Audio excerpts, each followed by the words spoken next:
আসসালামু আলাইকুম এভরিওয়ান। আজকে আমি খুদের ভাত রেসিপি অথবা খুদের চালের ভাত যে নামে জানেন এই রান্নাটা করে দেখাবো। তো প্রথমে আমি একটি প্যানে তেল দিব, তাতে 2-3টা শুকনা মরিচ দিয়ে নিব।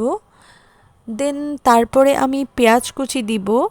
পেঁয়াজ কুচি আর শুকনা মরিচটা হালকা ব্রাউন করে ভেজে নেব। তো একটু ব্রাউন কালার হয়ে এলে সেখানে আমি সামান্য রসুন কুচি অ্যাড করব। তো রসুন কুচিটা দিয়ে আমি নেড়ে চেড়ে আমার ধুয়ে রাখা খুদের চালটা এখানে দিয়ে দিব। অনেকে এটা রান্না জানেন, বাট আমি আজকে একটু অন্যরকম করে করছি। এভাবে পার্সোনালি আমি অনেক পছন্দ করি। আর রান্নাটা অনেকটা পোলাও রান্না করার মতো।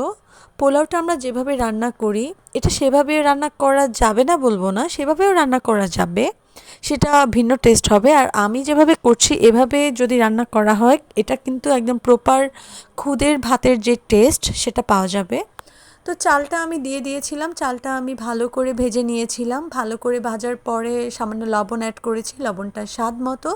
দেন আমি গরম পানি দিয়ে দিলাম। গরম পানিটা দেওয়ার সাথে সাথেই আমি আমার কেটে রাখা কিছু আলু, এগুলো খুব কুচি করে কাটিনি, সামান্য মোটা করে কেটে দিয়ে দিয়েছিলাম। দিয়ে ঢেকে দিয়ে তারপরে ঢাকনাটা উঠিয়ে 2টো কাঁচা মরিচ দিয়ে দিয়েছিলাম, স্মেলটা ভালো আসবে।